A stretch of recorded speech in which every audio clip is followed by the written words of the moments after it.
네, 법원이 국민의힘 비상대책위원회에 대한 이준석 전 대표의 가처분 신청을 받아들이지 않았습니다. 이 전 대표는 정치 인생 최대 위기를 맞게 됐습니다. 네, 이런 가운데 국민의힘 윤리위원회가 저녁 7시부터 이 전 대표 추가 징계 여부 논의에 들어갔는데요. 이종훈 정치평론가와 함께 자세한 내용 짚어보도록 하겠습니다. 어서 오십시오. 어서 오십시오. 네, 안녕하세요. 예. 자, 이준석 전 국민의힘 대표의 가처분 신청 모두 받아들여지지 않았습니다.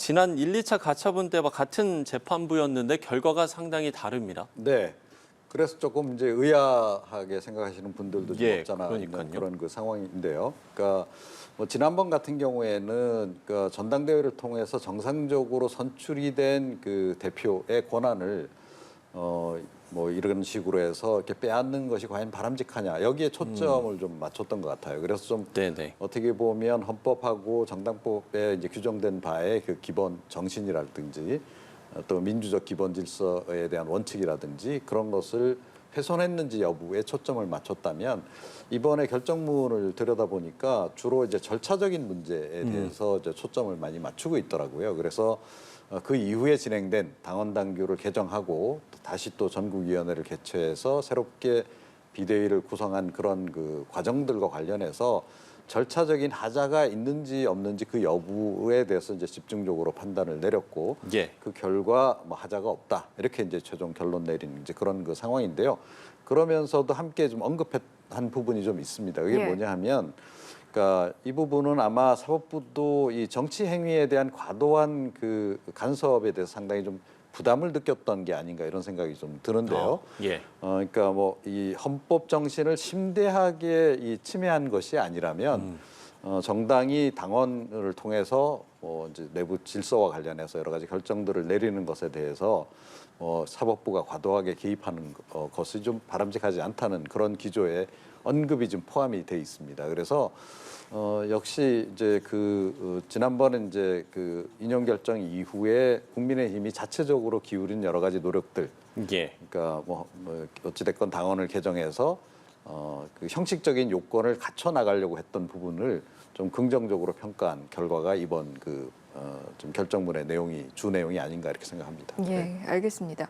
이런 상황에서 뭐 앞서 리포트로도 전해드렸습니다만 저녁 7시부터 국민의힘 윤리위원회 전체 회의가 열리고 있는데 법원의 결정이 윤리위 오늘 회의에도 일부 영향을 미치는 부분이 있겠습니까? 어떻습니까?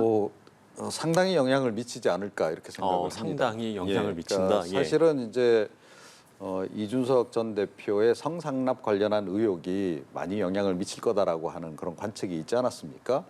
그러니까 지금 뭐 약간 그 당에 좀 해가 될 만한 발언한 것 그것이 이제 추가 징계의 주된 사유이긴 하지만 거기에 만약에 성상납 관련한 의혹이 좀 사실일 가능성이 높다라고 하면 훨씬 더 명분이 있기 때문에 추가 징계에 조금 더 힘이 실리지 않겠냐 이제 이런 관측이 있었고 그런데 이제 성상납 관련해서는 이게 이제 불송치되는 바람에 어떻게 보면 이준석 전 대표가 이 부분에서는 완승을 거두게 된 셈이 됐죠. 네. 자 그래서 결국 윤리위 입장에서는 그동안에 언급했던 부적절한 그 발언과 관련해서만 추가 징계를 내려야 되는데 과거에 그런 전례가 별로 없단 말이죠. 그래서 상당히 좀 부담을 많이 느끼고 있었을 겁니다. 그래서 추가 징계를 못할 거다라는 관측도 없잖아 있었던 상황이고 이제 그런 속에 오늘 어찌됐건 가처분 신청이 이제 기각이 되면서 어떤 이제 추가 명분을 윤리위가 얻게 됐냐 하면 이런 가처분 신청을 내고 결국은 당내 갈등을 계속 유발시켰다.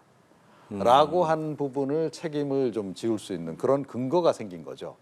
예, 만약에 인용이 됐다 그러면 뭐 당내 여러 분란에도 불구하고 이준석 전 대표가 옳았다는 것을 결국 입증하는 셈이기 때문에 그 싸움의 정당성 그런 쪽에 조금 더 힘이 실리는 반면에 이제 이게 기각 결정이 내려지면서 오히려 이제 분란의 책임 소재를 따지게 되는 그런 상황으로 이제 전개가 돼 버렸다는 거죠. 자 그래서 제가 보건대는 이번 기각 결정이 윤리위에서 조금 더 추가 징계를 내릴 수 있는 그런 쪽에 명분을 더 좀 실어주는 그런 효과가 분명히 있을 것이다 이렇게 생각을 합니다. 예.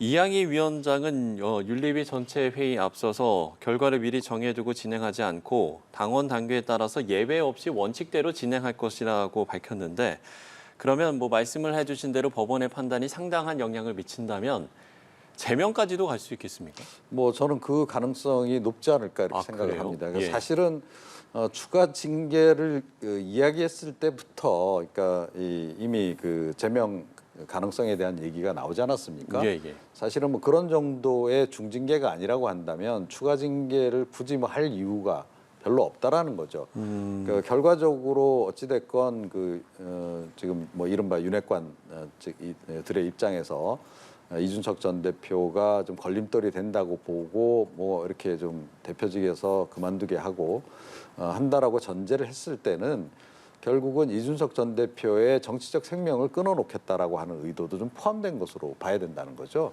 그런 차원에서 보자면 어차피 중징계, 추가 징계를 한다라고 전제하면 예. 제가 보건대는 최고의 중징계를 해서 당에서 아예 그 방출시키는 그런 쪽의 선택을 할 가능성이 높지 않나. 그동안의 어떤 전반적인 흐름으로 볼 때 그렇게 좀 생각이 됩니다. 만약에 그런 기조가 아니고 만약에 이준석 전 대표하고 뭐 그 어느 정도는 뭐 약간 절반 정도는 협조하고 절반 정도는 갈등을 좀 빚더라도 계속 관계를 유지하는 쪽으로 결정을 내렸다라고 한다면 사실은 이렇게 그 당 대표직을 그만두도록까지 만드는 이런 결정을 내리지는 않았을 것이라고 봐요. 그래서 예. 이미 그때부터 방향성은 좀 정해져 있었던 게 아닌가 그렇게 생각을 합니다.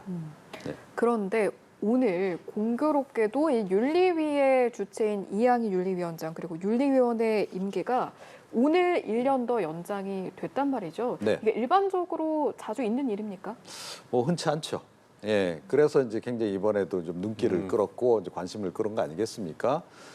그 왜 이 시점에서 꼭 이렇게 임기 연장을 해야 됐는가 하는 예. 건데 향후에 법정 투쟁으로 또 이 사안이 번질 수도 있다라고 생각을 했기 때문이 아닌가 싶어요. 그러니까 윤리위 결정이 나오고 나면 뭐 이준석 전 대표가 그렇게 할지 안 할지 아직 모르겠습니다만 중징계 결정 나오고 난 이후에 이 윤리위 결정에 대해서 이제까지 그래왔듯이 가처분 신청을 이제 내린다라고 하면 이게 또 좀 시간이 이제 상당히 걸리는 문제 아니겠습니까? 예. 이제 그렇게 되면 약간 장기전으로 들어갈 수도 있는 겁니다. 그래서 그런 경우를 이제 대비해서 임기를 일단 연장한 것으로 보는 것이 좀 합리적이지 않을까 이렇게 생각합니다. 예.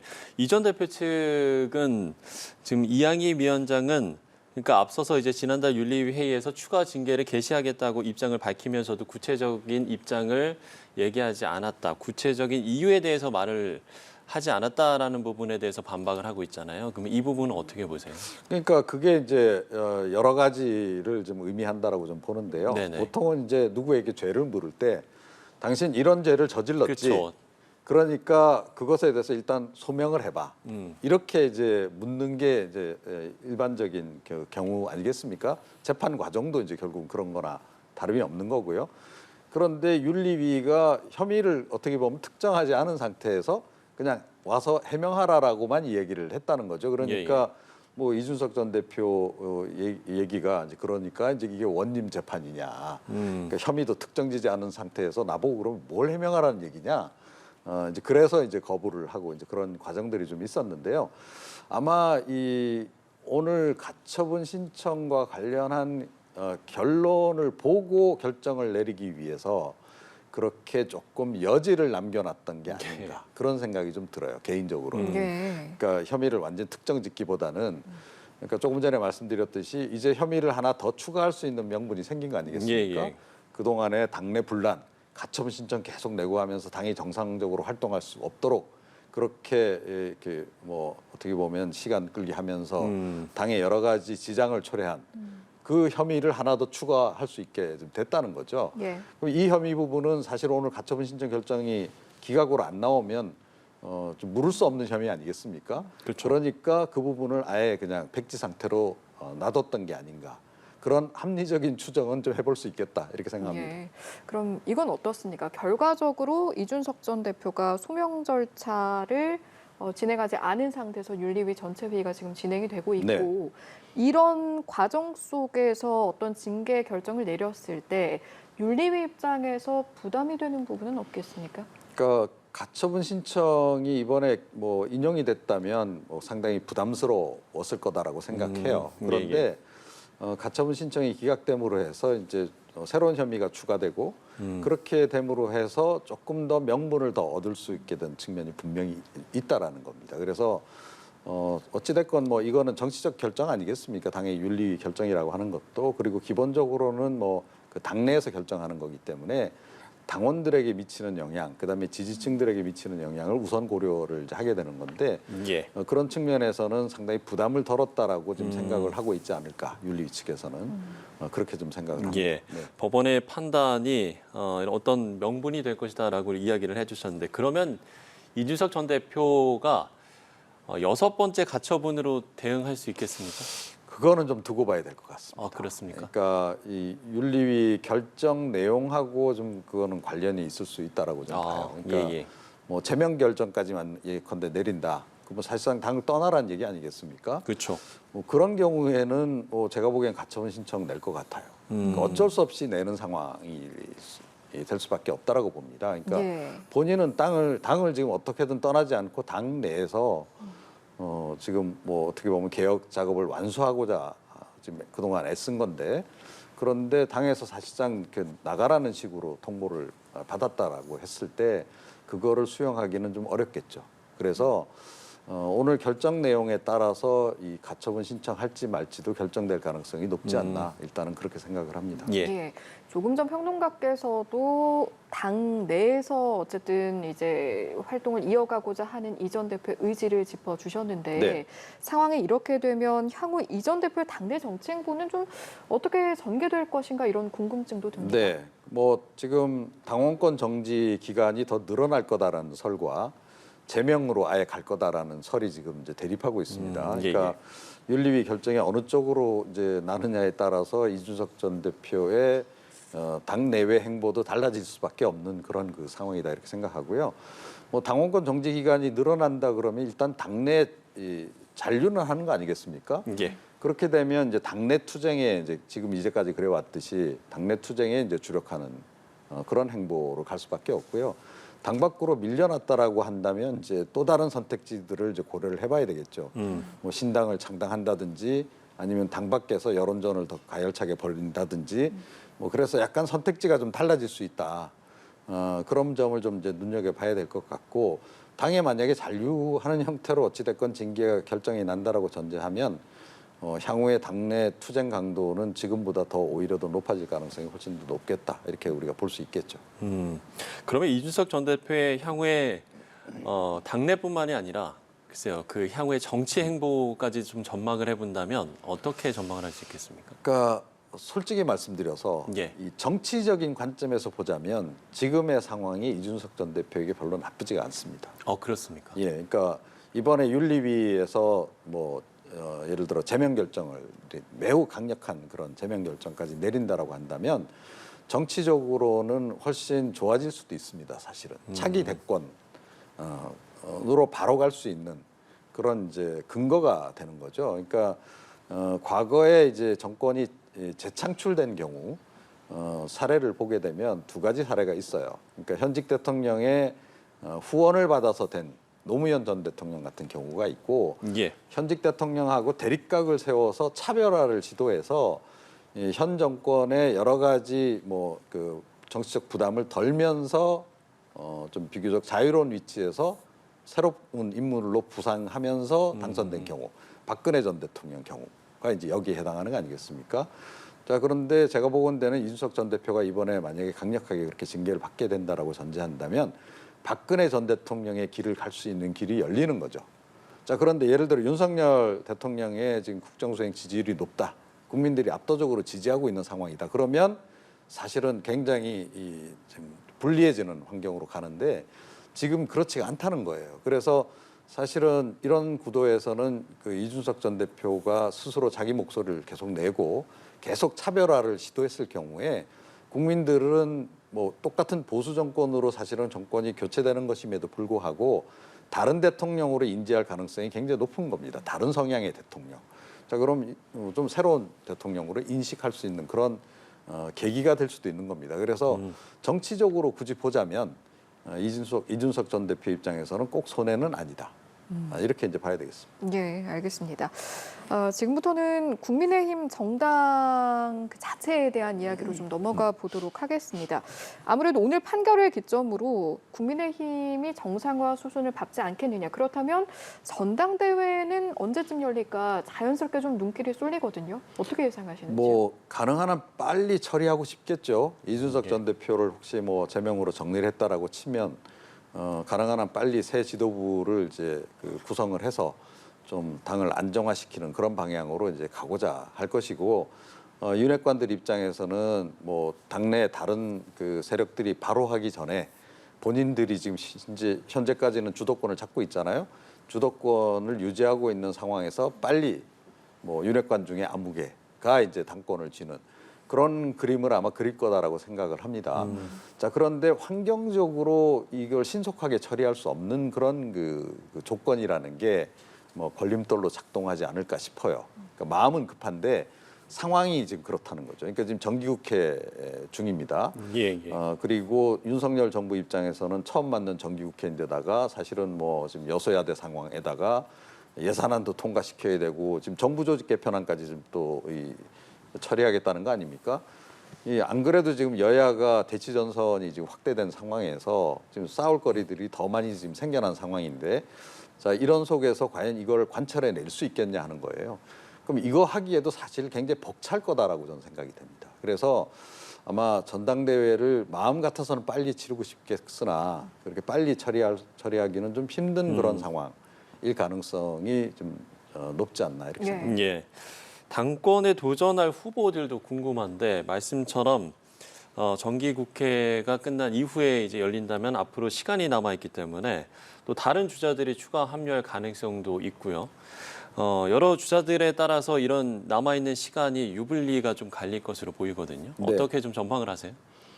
그러니까 뭐 핵심적으로는 크게 보면 그러니까 친윤계와 비윤계 이렇게 봐야 되는 거 아니겠습니까? 예. 친윤계가 현재로서는 뭐 어찌됐건 뭐 주도권을 쥐고 있는 상황이고 얼마 전 원내대표 그 경선 과정에서도 확인이 됐지만 제가 보건대는 친윤계 대 비윤계의 비율이 한 6대4 정도 되는 것 같아요. 네. 그래서 지금은 약간 친윤계가 좀 우세한 상황입니다. 자, 이제 이런 구도에서 이제 아무래도 이제 친윤계 중에 아무개가 하려고 들 가능성이 굉장히 높죠. 그래서 뭐 정진석 위원장 얘기도 나오고 있고 권성동 원내대표도 제가 보건대는 뭐 이 가능성이 굉장히 높다고 봐요. 출마 가능성 높다라고 예. 보여지고 또 뭐 딱 뭐 윤핵관이라고 보기 어렵습니다만 범친윤계라고 봐야 될 텐데 나경원 이제 그 전 원내대표 같은 경우에도 네. 나오기를 희망하는 것 같고 자 그렇게 해서 이제 이제 친윤계 그룹이 하나 있는 거고 이제 반윤계라고 봐야 되겠죠. 제가 보건대 그 안철수 의원 같은 경우에는 반윤계로 봐야 되지 않을까 싶어요. 네. 그런데 뭐 범친윤계로 볼 수도 있겠고 좀 이제 애매하긴 합니다. 예. 그래서 이제 안철수 의원도 이제 그 후보군 중에 하나고 그리고 이제 비윤계에서는 사실 아직까지는 그렇게 많지는 않은데 현재로서는 그래도 가장 지금 이제 적극적으로 활발하게 차기 전당대회를 위해서 움직이고 있는 분이 유승민 전 의원 예. 해당한다. 이제 그래서 이제 이들 간의 이제 세력 구도가 어떻게 이제 흘러갈지 모르겠는데 시간이 지나면 지날수록 사실은 비윤계 쪽으로 힘이 더 쏠릴 가능성이 현재로서는 높다. 그렇게 생각을 합니다. 그래서 네. 친윤계들이 그래서 사실은 마음이 굉장히 급할 것이다. 가능한 한 빨리 본인들이 주도권을 가지고 있는 상황에서 이 당권을 쥐는 방향으로 노력을 좀 기울이지 않을까 이렇게 예상이 됩니다. 예, 이제 저희가 앞서 판결 이야기하면서 판결을 기점으로 정상화를 밟아 나가는 과정에서 전당대회 이야기까지 하게 된 건데 사실은 이 판결이 가처분 판결 아니겠습니까? 네. 본안 소송이 남아 있습니다. 근데 뭐 그동안에 우리가 경험 많이 했듯이 본안 소송은 좀 시간이 소요가 길게 되죠. 좀 예. 가지 않습니까? 그래서 뭐 제가 보건대는 현재 국민의힘 당내 상황 또 전당대회 상황에 직접적인 그 상황에 어떤 그 영향을 미칠 것 같지는 않아요. 본안 소송 예, 자체가 예. 그것보다는 오히려 세력 구도 그리고 이제 윤석열 대통령의 국정수행 지지율이 현재와 같은 이런 장기 정체 상태에 머물러 있느냐 아니면 추가로 떨어지느냐 또는 반대로 반등하느냐 이것에 오히려 더 영향을 많이 받을 가능성이 크다 이렇게 생각합니다. 예. 자, 국민의힘의 당내 상황과 또 전망까지 해봤습니다. 이종훈 정치평론가와 함께 이야기 나눠봤습니다. 오늘 말씀 고맙습니다. 고맙습니다. 좋습니다.